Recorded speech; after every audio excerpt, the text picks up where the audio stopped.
C नहीं है, कोई phi नहीं है, cohesive soils अगर हैं तो हमें you have to select the value of E and you have to select the value of Poisson's ratio. Then is Q. Q is the bearing pressure under which you are going to determine the settlement. Then comes the question that this bearing pressure should be gross bearing pressure or should be the net bearing pressure. Footing के base के ऊपर जो pressure लग रहा है total, उसको हम gross bearing pressure कह रहे हैं, और अगर उसमें से हम गामा डी माइनस कर देंगे तो that will be the net pressure. तो सेटलमेंट की इक्वेशंस में which pressure should be used आपके ख्याल में? कोई मुझे बता सकेगा कि settlement is caused by the gross bearing pressure और it will be caused by the net bearing pressure?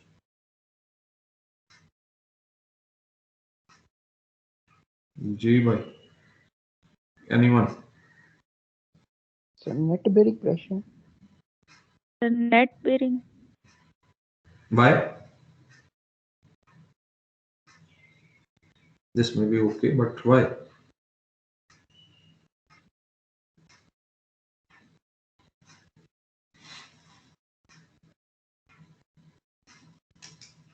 जब भी कोई आंसर होता है तो उसके वाई तो साथ आता है, तो फिर you must be able to.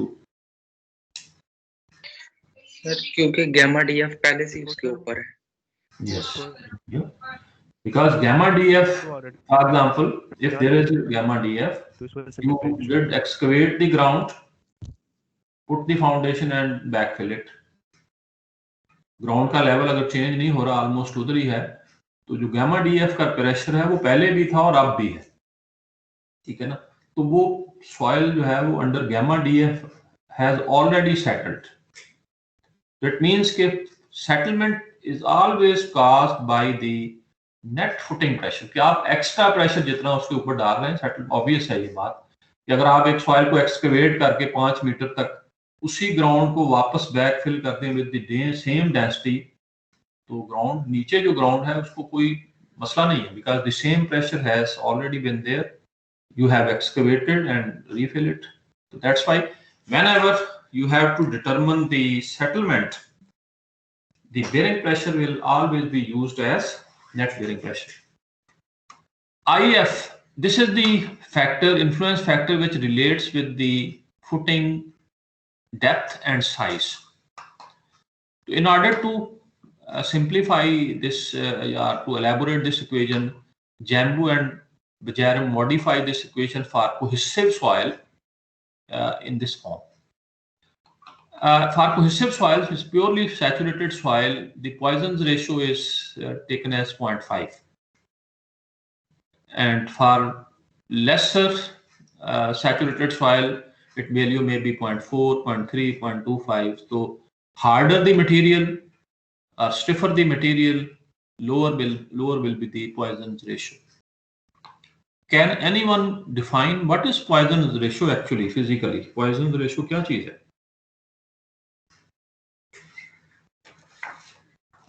ठीक है ना, घर वाले पूछ रहे हैं कि ये क्या चीज है, what is Poisson's ratio? Sir ये बेसिकली रेशियो होती है lateral strain over linear strain की. Yes sir, lateral strain to linear strain. Lateral strain और linear strain. Linear. Longitudinal definition. ये लैटरल है तो दूसरे को वर्टिकल का है, एक्सियल का है, ठीक है ना? कि अगर आपका एक लैटरल स्ट्रेन है और एक वर्टिकल स्ट्रेन है. जी सर, ठीक है जी. तो लैटरल स्ट्रेन और एक्सियल स्ट्रेन या वर्टिकल स्ट्रेन, तो उसकी रेशियो है, ठीक है. इफ द वर्टिकल 0.5 का मतलब ये है कि जितनी आपकी लैटरल स्ट्रेन है उससे डबल जो है वो एक्सियल स्ट्रेन. तो जितना आपका सॉफ्टर मटेरियल होगा, आप ऊपर से उसको कंप्रेस करेंगे तो वो बल्ज करता जाता है, ठीक है जी. और अगर आपका रॉक का पीस हो तो आप उसके ऊपर वर्टिकल लोड लगाते हैं, तो when it's going to compress, lateral strain बहुत कम होगी, तो पॉइजन्स रेशियो कम होगी. तो व्हाट आई वांट टू से कि for purely saturated soil, cohesive soil, generally its value is taken as 0.5 और unsaturated के लिए इसकी वैल्यू तो जैम्बूस के केस में उन्होंने इसकी वैल्यू 0.5 रख ली है। नियरली सैचुरेटेड या हाई मॉइस्चर कंटेंट अगर सॉइल का है तो पॉइजन रेशो वो कह रहा है इतनी हो सकती है, तो ये ऑलरेडी कंजर्वेटिव साइड पे इस इक्वेशन के अंदर ही पुट कर दी उसने। और IF जो है, जैसे मैंने कहा कि ये दो चीजों के ऊपर डिपेंड करता है, one is the depth of the footing and other is the size of the footing. Shape square है, रेक्टेंगुलर है, स्टिप है, और फुटिंग डेप्थ क्या है, तो उसको लहदा करने के लिए दो फैक्टर डिफाइन कर दिए, I1 I2। तो जो इक्वेशन एप्लीकेबल फॉर्म में हमें अप्लाई करनी है वो ये है, डेल्टा I QN, अब ये इसको मैंने N लिख दिया, this is net footing pressure, minus कर लेंगे उसमें से gamma D if it is gross pressure is given, B is the width of the footing, E is the elastic modulus, I1 and I2 these are the two influence factor, उसके लिए हम अलग। अब इसमें सारी इक्वेशन में जो मसला है वो है E का, only parameter which is representing the ground condition जिसमें सेटलमेंट होनी है एक्चुअली वो E है। तो लिहाजा ये इक्वेशन बड़ी सेंसिटिव है कि if your E value is approximated, settlement will be approximated, ठीक है जी। तो जैसे मैंने कहा कि जो टेक्निकल इंजीनियरिंग में हम कंजर्वेटिवली चीजें सिलेक्ट करते हैं, तो E की वैल्यू आप कंजर्वेटिव साइड पे सिलेक्ट करेंगे तो जो सेटलमेंट का लेवल आपका है वो अगर लिमिट कम रखेंगे तो फील्ड में ज्यादा भी होगी तो आपके विदन उसके अंदर ही रहेगा। तो elastic settlement Q and net footing pressure, B is the width of the footing, E is elastic modulus. For clay soil, वो कह रहा है कि जो इलास्टिक मॉडुलस है ये हम किस तरह से मालूम कर सकते हैं, या तो you can perform some in situ test, ठीक है जी। वेन शियर है कोहेसिव सॉइल्स के लिए, बेस्ड ऑन SPTN भी हम E की वैल्यू जूम कर लेते हैं, but in case of cohesive soil you have the UDS sample and you can determine the SU, undrained shear strength, undrained shear strength of the cohesive soil किसके बराबर होती है, undrained shear strength of cohesive soil, जिसको मैंने SU लिखा हुआ है, ये किसके बराबर है, कोई बता सकता है? QU/2 जी, it will be equal to the undrained cohesion and which will be equal to QU/2, good, ठीक है जी। तो एक्चुअली ये अनड्रेन्ड कोहेजन है। आपको पता है कि जो टॉ शियर स्ट्रेंथ है उसकी equation C plus sigma N tangent of phi, ये है ना इक्वेशन बोहर कूलम्स की। तो फॉर कोहेसिव सॉइल्स के लिए Q फाई U हम 0 ले लेते हैं, ठीक है जी। तो इसका मतलब ये है कि सेकंड टर्म तो 0 हो गई, आपकी जो टॉ है shear strength is equal to C cohesion. तो when it is undrained situation, तो अनड्रेन्ड शियर स्ट्रेंथ जिसको मैं टॉ लिख रहा था उसको हम SU लिखते हैं, and this will be equal to C sub U. So keep in mind when you say the undrained shear strength of the soil, actually you are talking about the cohesion of the soil, undrained cohesion, and that is equal to half of the unconfined compression strength. तो वो कह रहा है कि E की value जो है वो आप 300 to 500 times cohesion ले सकते हैं। This is on the very conservative side. For you can say SPTN value when are up to like say 10. If the soil is stiff, this 500 limit can go up to 1000. For ground is very stiff, it may be higher. So anyway, just for very conservatively 300 to 500.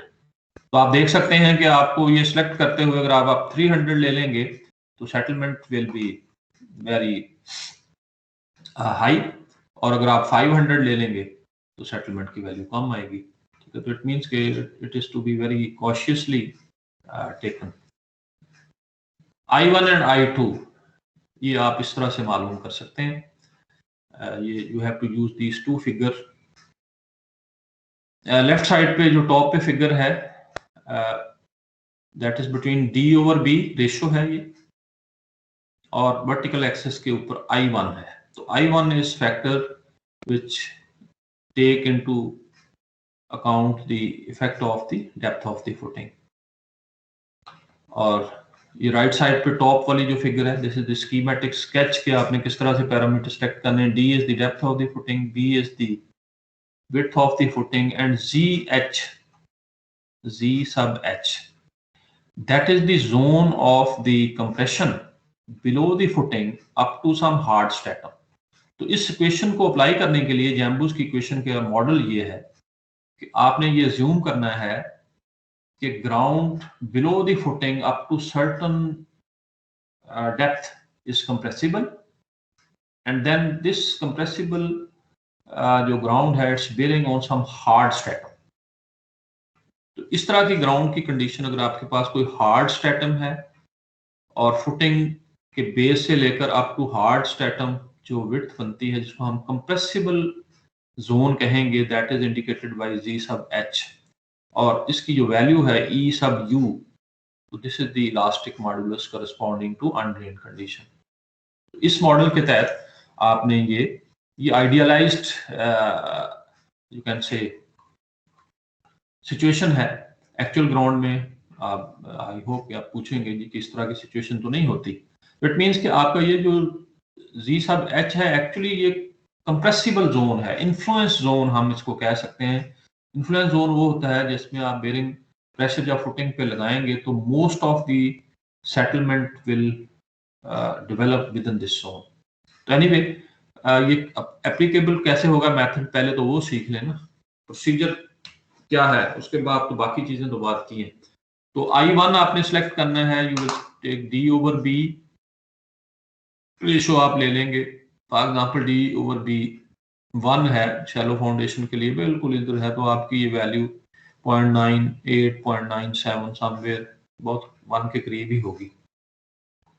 उसके बाद आपके पास lower जो figure है that is on vertical axis I2 है, और Z over Z sub H over B, Z over B कह लें आप, compressible zone divided by B, width of the footing, ये रेशो आपके पास मालूम होनी चाहिए.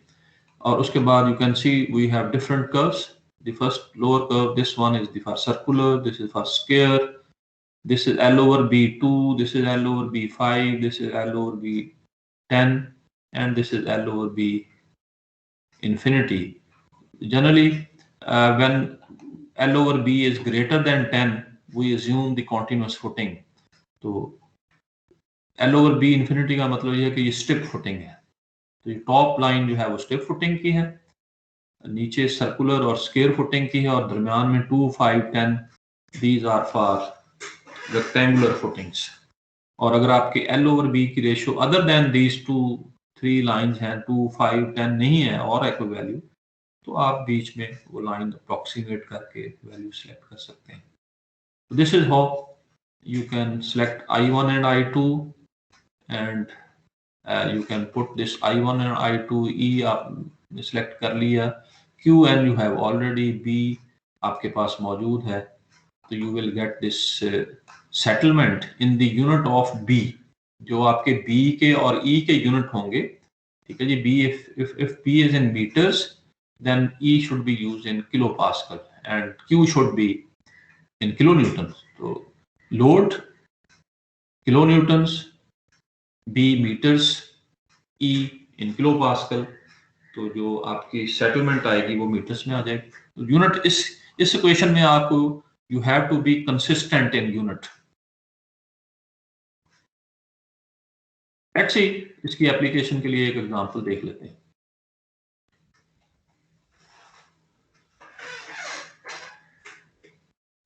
देख रहे हैं आप screen please? Yes sir. Yes sir. A foundation 4/2 meters rectangular footing है, carrying a uniform pressure of 150 kilo Newton per square meter, is located at a depth of 1 meter in a layer of clay 5 meters thick, for which the E value is 40 meganewton per square meter. The layer is underlain by a second clay layer 8 meters thick, for which the value of E is 75 meganewton per square meter. A hard stratum lies below the second layer determine the average immediate settlement under the foundation. अच्छा, ये जो मैंने पीछे आपको figure दिखाई थी जिसमें मैंने कहा कि ये आप देख रहे हैं जो स्केच ये बता रहा है कि आपके पास एक ही सॉइल होनी चाहिए विद सेम वैल्यू ऑफ ई। तो अगर आपकी ग्राउंड नीचे बिल्कुल यूनिफॉर्म है तो उस सूरत में ये होगा, जो कि एक्चुअल ग्राउंड यूनिफॉर्म नहीं होता। आपको पता है कि when you perform SPT test, आपने सरफेस के करीब एसपीटीएन की वैल्यू कम है, फिर नीचे जाते जाएंगे एन वैल्यू बढ़ती जा रही, तो एक्चुअली एन बढ़ने का मतलब ये है कि ग्राउंड इज बिकमिंग स्टिफर, और स्टिफर ग्राउंड की ई की वैल्यू डिफरेंट है। तो एक्चुअली ये जो ई वैल्यू है यूनिफॉर्म होना is very difficult, there will be layers. अब जो लेयर्स इसमें आ सकती है ना, वो ग्राउंड की टाइप से ज्यादा उसकी जो कंसिस्टेंसी ना उसके ऊपर बेस करेंगी।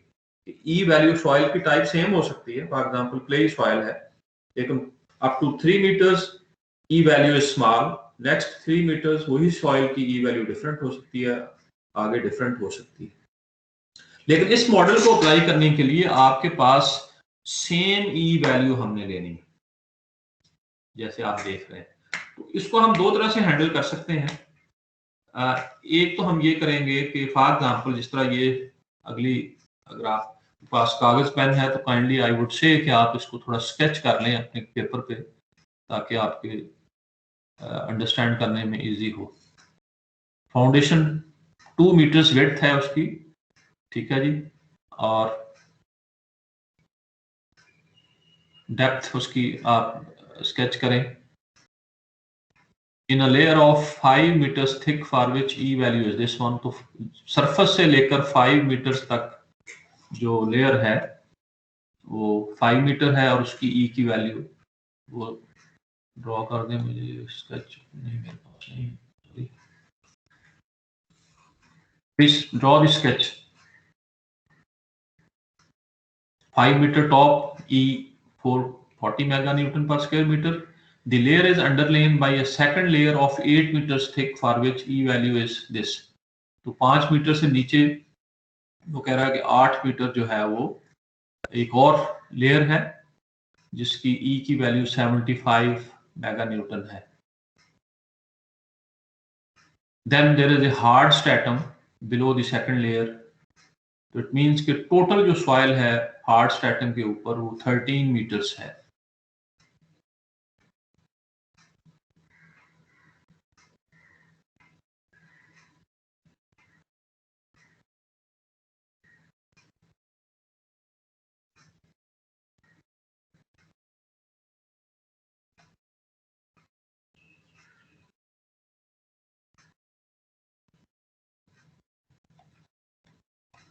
जी आपने ड्रॉ किया यार?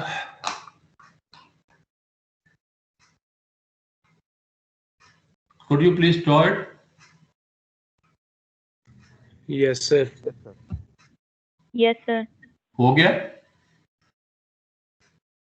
जी सर। जी सर। तो आपने टॉप पे ग्राउंड की लाइन लगाई है, 1 मीटर नीचे हमने फुटिंग का बेस दिखाया, और 4 मीटर नीचे आ जाएं और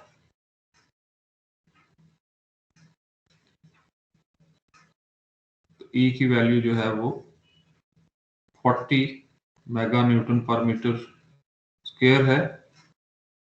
8 मीटर्स और ई यू की वैल्यू है 75 मेगा न्यूटन, और नीचे hard stratum. Is this like this? Yes sir. ठीक है जी। अब इस क्वेश्चन को हमने ये अप्लाई करनी है, क्वेश्चन सामने लिखी हुई है, सेटलमेंट, इमीडिएट सेटलमेंट। इस फॉर्मूलेशन में उसने म्यू नॉट और म्यू 1 कह दिया, I1 I2 एक ही बात है, Q B ओवर E, ये आपकी इक्वेशन, ठीक है जी। अब इसमें आपने पीछे जो मॉडल देखा वो ये कह रहा है कि B से नीचे तक हार्ड स्ट्रैटम तक आपके पास एक ही लेयर होनी चाहिए जिसके आपके पास E एवरेज होनी चाहिए, लेकिन हमारा केस जो है वो डिफरेंट है। अब इसको हम दो तरह से हैंडल कर सकते हैं। एक तरीका जो सिंपल अप्रोच है कि हम दोनों लेयर्स की जो एवरेज है वो ई वैल्यू ले लें और फिर ये 12 मीटर्स की जो लेयर है इसको हम सॉरी 12 बन जाएगा ना फाउंडेशन से नीचे, from the foundation base up to the hard stratum there is 12 meter thickness. Yes sir. ठीक हो गया, तो हम इसकी एक एवरेज वैल्यू ले लें ई की और फिर हम उससे वैल्यू मालूम कर लें। No again when you are taking the average there are two ways, one is the simple statistical average 40 plus 75 divided by 2, ऐसे ही ना? Yes sir. ठीक है जी, एक तरीका है, but this is not a good way to take the average. In this case we should take average weighted average, इसको हम कहते हैं weighted average.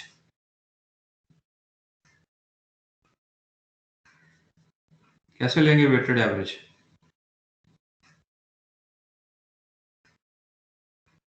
That will be 40, पहली लेयर की 40 है ई की वैल्यू, multiply with its thickness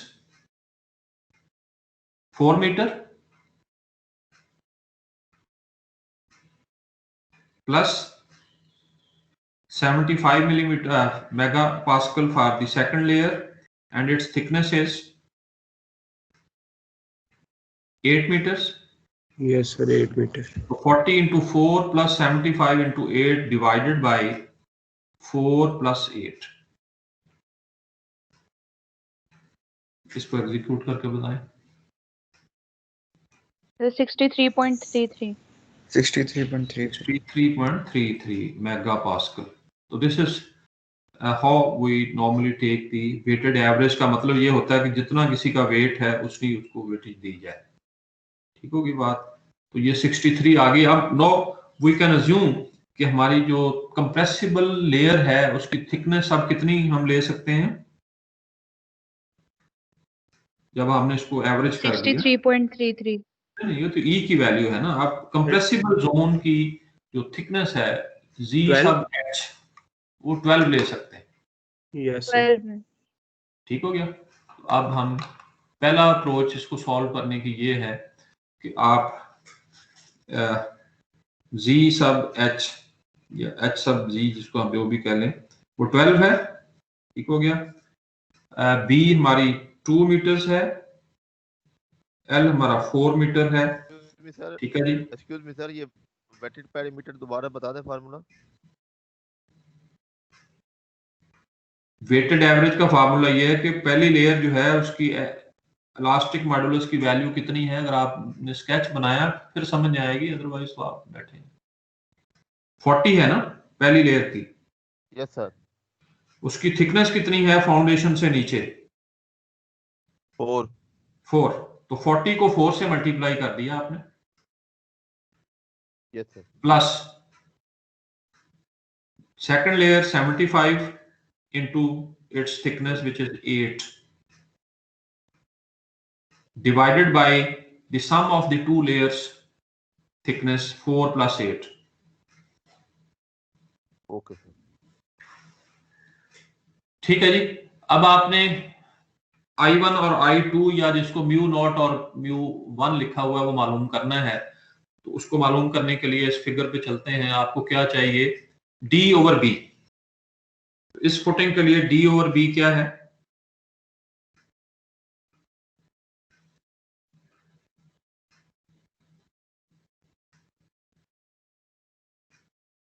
kindly 0.5 ji sir 0.5 0.5 ठीक है ना। D 1 मीटर है, B की वैल्यू 2 है, 0.5 आ गई। ये जो आपके सामने स्केच है 0.5 के लिए I1 की या म्यू 1 की वैल्यू क्या होगी? 0.5 बिल्कुल 0 के पास है, तो वो वैल्यू 0.98 समवेयर जिसकी उसने सिलेक्ट की हुई है वही हम ले लेते हैं। He has taken as 0.94, देख रहे हैं? D over B 0.5 yes sir.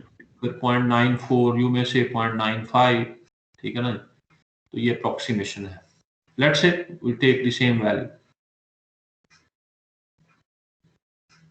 उसके बाद हमें I2 या म्यू नॉट की वैल्यू चाहिए नीचे वाली फिगर से, GH ओवर B, ये रेशो कितनी होगी आपकी? 6 सर G 6 हमारा 12 है और B2 है तो 6 है, यस सर। तो L ओवर B हमारा कितना है? सॉरी, ये D ओवर ये है G ओवर B, ये हमारे पास 6 आ गया। यस और सर। आपके L ओवर B क्या है? फुटिंग की डायमेंशन से पता चल जाएगा। L ओवर B 2, ठीक है जी, L ओवर B 2 है और G ओवर B की वैल्यू 6 है। तो गो ऑन दिस ग्राफ, ये 1 है, ये 2 है, ये 3 है, ये 4 है, ये 5 है, ये 6 है, यहाँ से ये 6 है और ये 6 को आप यहाँ ले आए, ठीक है जी, और यहाँ से इधर चले जाएं, तो ये 0.8 समवेयर 8 है सर, 0.8। 0.8, उसने ये केस नहीं लिया तो लेट्स से 0.8। तो I1 उस क्वेश्चन में मेरा 0.5 था, I2 आप कह रहे हैं 0.8 है, ठीक है जी, yes sir. Okay, and just apply the equation. हाँ, 150 kilo newton per square metre carrying a uniform pressure, ये अब आप पे डिपेंड करता है कि आप इसको क्या समझते हैं। इफ यू अज्यूम कि ये ग्रॉस प्रेशर है तो इसमें से माइनस करेंगे, और अगर ये नेट प्रेशर है तो नहीं करेंगे। इस एग्जांपल में उसने इसको नेट ही लिया हुआ है, तो इट मींस कि उसने वो प्रेशर की बात की है जो नेट बेयरिंग कैपेसिटी जैसे हम बात कर रहे हैं, तो बात ही वो उसकी कर रहा है। तो let's assume 150 kilo newton per square meter it's net footing pressure, जिसके अंडर हमें सेटलमेंट मालूम करनी है। बट इफ इट इज, आपको पता है, आप डिजाइनर हैं, अगर ये ग्रॉस है तो आप माइनस कर देंगे उसमें से 1 मीटर का, अगर यही है। इस केस में उसने जो कि 150 ही लिया हुआ, तो लेट्स से 150 ले लें आप। तो take this Q as 150, B 2 meters, E की वैल्यू हमने सिलेक्ट कर ली हुई है, mu naught mu 1, I1 I2 जिसको कह रहे हैं वो भी हो गया। तो सेटलमेंट आप मालूम कर लें।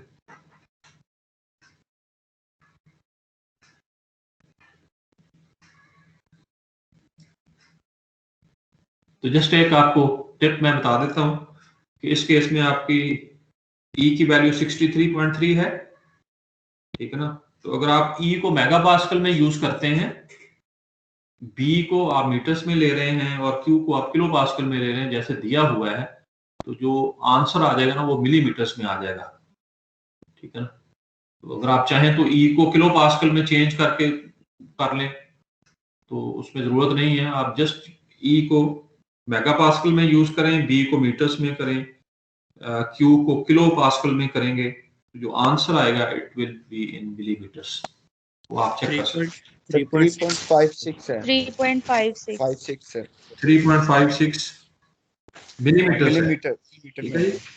तो आपने इसको Q को 150 लिया है, B को आपने 2 लिया है और E को 63.3 लिया है, और I1 और I2 की वैल्यूज ले ली हैं, तो ये 3.56 मिलीमीटर्स आ गया। ये आपकी सेटलमेंट है। तो आप देख सकते हैं कि आपके पास जो 150 किलो पास्कल का प्रेशर है, जब आप फुटिंग के ऊपर लगाएंगे तो it will only cause 3.5 millimetre settlement, ठीक है जी। अब अगर आप ये डिसाइड कर रहे हैं कि सेटलमेंट बेयरिंग प्रेशर क्या होगा, तो फिर आप क्या करेंगे कि आप इस बेयरिंग प्रेशर को बढ़ा देंगे। आप लेट्स से आप 300 किलो पास्कल ले लेते हैं, ठीक है ना। तो आप देखें सेटलमेंट कितनी आ रही है, वो लेट्स से 10 मिलीमीटर आ गई। स्टिल आपका काम, आप इसको 500 किलो न्यूटन कर दें, तो आपकी लिमिट 25 मिलीमीटर है, तो वहां तक आप बेयरिंग प्रेशर बढ़ाते जा सकते हैं। जब आपकी सेटलमेंट की लिमिट 25 के करीब आएगी, वो जो प्रेशर होगा वो आपका सेटलमेंट बेस्ड प्रेशर होगा एक्चुअली, ओके। Yes sir. इस तरह से हम बेयरिंग कैपेसिटी की मैं बात कर रहा हूँ कि अगर आपने सेटलमेंट बेयरिंग कैपेसिटी निकालनी है based on certain level of settlement, तो और इस क्वेश्चन में आप इस तरह से इसको कर लेंगे। ये तो था सिंपल वे कि हमने एवरेज ले लिया, लेकिन एक प्रोसीजर जो है ना, जो एक्यूरेट प्रोसीजर है, जो इस एग्जांपल में भी उसने किया हुआ है, this is known as principle of superposition. इस मेथड का नाम है कि आप हर लेयर की अलग-अलग करें और फिर उनको सुपर इम्पोज कर दें। तो लेट्स सी कि वो आप कैसे हम करेंगे कि एक्चुअली ग्राउंड आपकी सेम नहीं है। एक लेयर जो है उसकी ई की वैल्यू काफी कम है 4 मीटर तक, और दूसरी लेयर जो है वो 8 मीटर तक है। लेकिन टू अप्लाई दिस इक्वेशन, आपका जो मॉडल है वो इस फॉर्म में होना चाहिए कि जब भी आप अप्लाई करेंगे फुटिंग बेस से नीचे जितनी भी आप थिकनेस ले लेंगे और नीचे आप अज्यूम करेंगे कि आपकी जो लेयर है वो हार्ड स्ट्रैटम है। अब इसमें हम क्या करेंगे, जो प्रिंसिपल ऑफ सुपरपोजिशन या मेथड ऑफ सुपरपोजिशन है, वो कह रहा है नंबर पे लिखा हुआ considering the upper layer with EU 40। तो पहली लेयर जो है उसको 40 मीटर ही 40 मेगापास्कल ही उसकी ई की वैल्यू अज्यूम करेंगे, बट यू विल अज्यूम कि 4 मीटर से नीचे आपकी जो लेयर है वो हार्ड स्ट्रैटम है। लेट्स से you are just considering the first layer with 4 meters its thickness and 40 megapascal its E value, and we are assuming कि 4 मीटर नीचे आपका हार्ड स्ट्रैटम है, जैसे आपका ये मॉडल आपसे रिक्वायर कर रहा है कि ये हार्ड स्ट्रैटम है, जो एक्चुअली है नहीं है, लेकिन हम फॉर द टाइम बीइंग ये अज्यूम कर रहे हैं। अगर हमने ये अज्यूम कर लिया तो हम पहली लेयर की सेटलमेंट जो है वो मालूम कर सकते हैं, अभी जिस तरह आपने किया।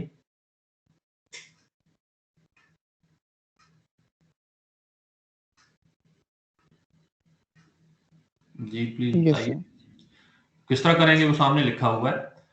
ये भी प्रोसीजर आप फॉलो रिपीट कर दें।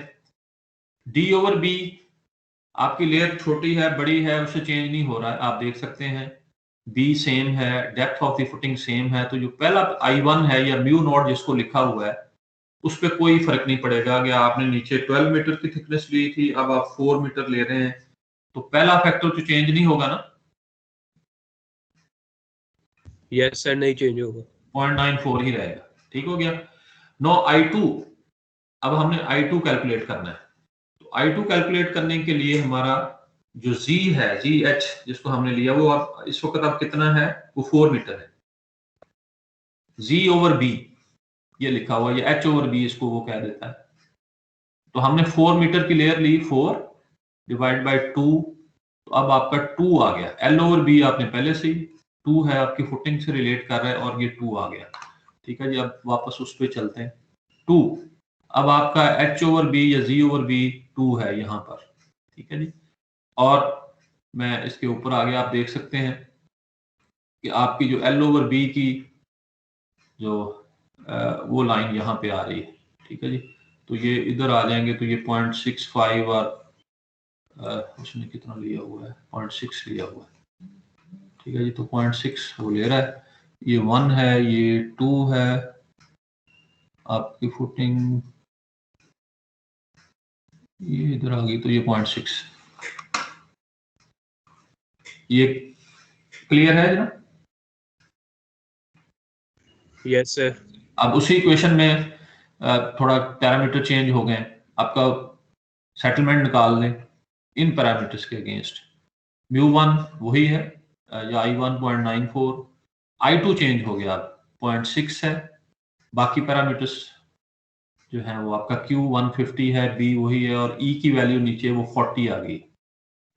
इस सिचुएशन के लिए आपकी सेटलमेंट की वैल्यू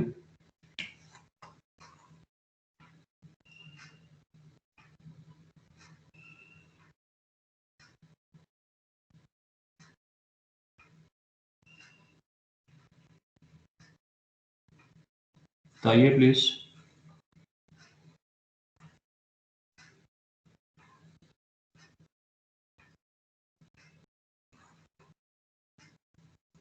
सर 4.23 4.2 मिलीमीटर सर। जी, ये 4.2 मिलीमीटर सामने आपको लिखी हुई है। ठीक हो गया। अब वो कह रहा है अब ये तो एक्चुअल सिचुएशन नहीं है ना आपकी, तो ग्राउंड ये सिचुएशन नहीं, आपने ये ज्यूम किया कि पहली लेयर अगर हार्ड स्ट्रैटम के ऊपर होती तो 4.2 मिलीमीटर होती सेटलमेंट। एक्चुअली तो ऐसे नहीं, आपका जो एक्चुअल है वो तो 12 मीटर नीचे है हार्ड स्ट्रैटम। अब उसने क्या कहा कि considering the two layers combined with E75। अब आपने देख लिया कि मॉडल ये हमें कहता है कि सॉइल की एक ही ई की वैल्यू होगी हार्ड स्ट्रैटम से लेकर बेस तक। अब दूसरे ट्रायल में हम क्या अज्यूम कर रहे हैं कि आपका जो 12 मीटर नीचे हार्ड स्ट्रैटम जो एक्चुअल है इस प्रॉब्लम के लिए, उसको मैंने ग्राउंड तक फुटिंग के बेस तक मैंने स्ट्रेच कर दिया ऊपर सेकंड लेयर को। अगर आप ये अज्यूम करें कि जो सेकंड लेयर है जिसकी ई की वैल्यू 75 है, टोटल वही है हार्ड स्ट्रैटम से लेकर फुटिंग के बेस तक, तो क्या सेटलमेंट की वैल्यू क्या आएगी? आप देख सकते हैं एच ओवर बी। एच अब हमारा कितना हो गया, बेस से लेकर हार्ड स्ट्रैटम तक total 12। Yes sir. Okay, B वही 2 है तो 6 आ गया। ये वही केस है जो आपने किया था एक्चुअली, मतलब सेटलमेंट की वैल्यू डिफरेंट है, एल ओवर बी वही थी। म्यू 1 6 के अगेंस्ट, सॉरी वो तो वैल्यू वही रही ना 0.94। ये म्यू 1 जिसको I1 ये कह रहा है 0.85, 6 के अगेंस्ट एल ओवर बी 0.85। हमने 0.8 लिया था, इसमें 0.85 लिया, तो settlement for this case will be this one. आपने 3.56 कहा था, ई की वैल्यू हमारी कम थी, ये ई वैल्यू थोड़ी ज्यादा है, तो 3.2 आ गया।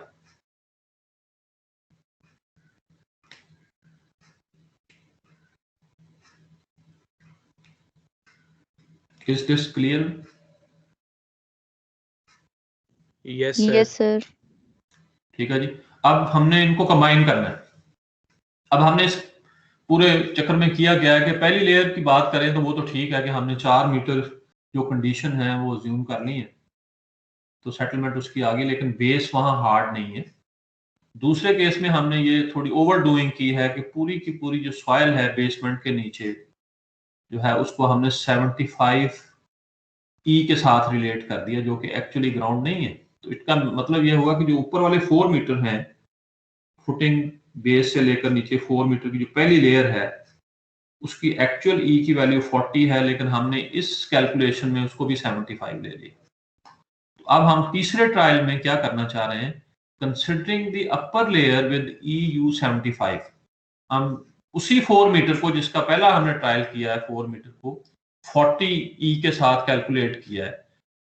अब उसका इफेक्ट 75 के साथ कितना है वो हम उस लेयर को 75 ई के साथ जूम करके मालूम कर लें कि कितनी सेटलमेंट आएगी अगर पहली लेयर की ई की वैल्यू 75 हो।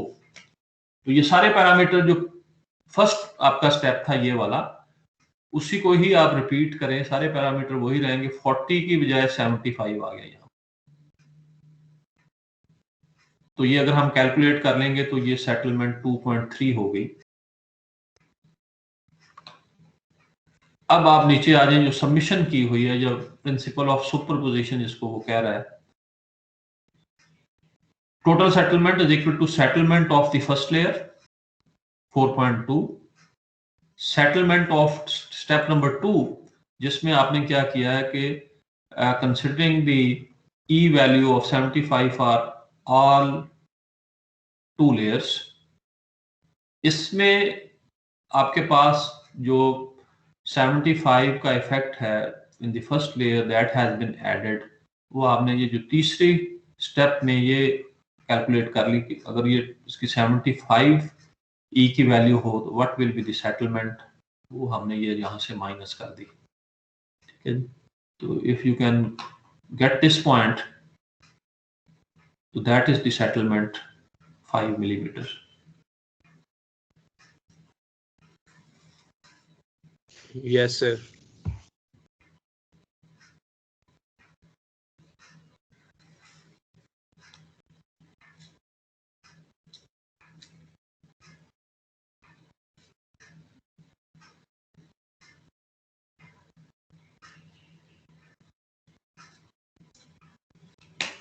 ठीक है जी. जी sir. So this way we can deal with the layered soil in Jan-Boost method.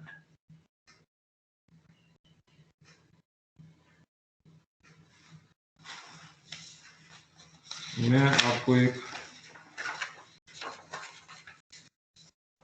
मेरे सामने आ गया, एक आप प्रॉब्लम लिखें. Let's say you have a square footing 3 by 3 meter.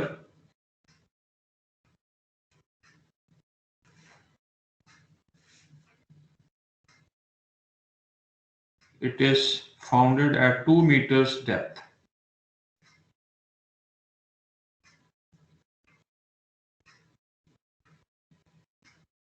And the footing is loaded with a gross pressure of 250 kilopascal.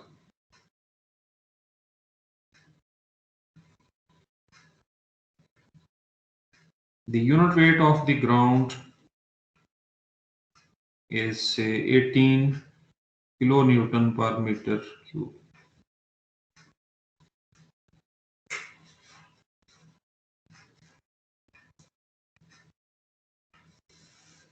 The ground from surface up to 5 meter means पहले जो 5 meter हैं ground के, the E value is say 50 megapascal. Then next 5 meter layer, E is with 75 megapascal, and there is a third layer of same 5 meter, let's say,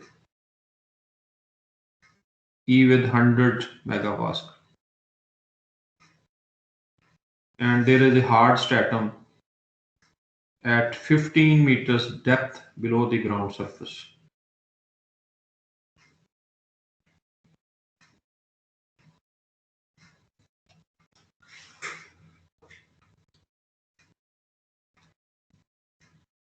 To determine the immediate settlement of the ground,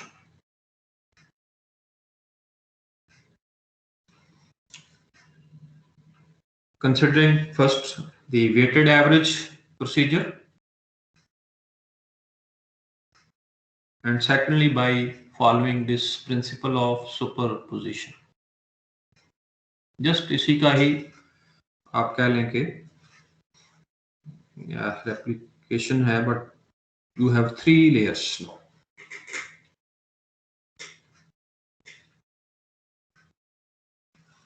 लेकिन इससे पहले आपको ना settlement की equation बनानी पड़ेगी.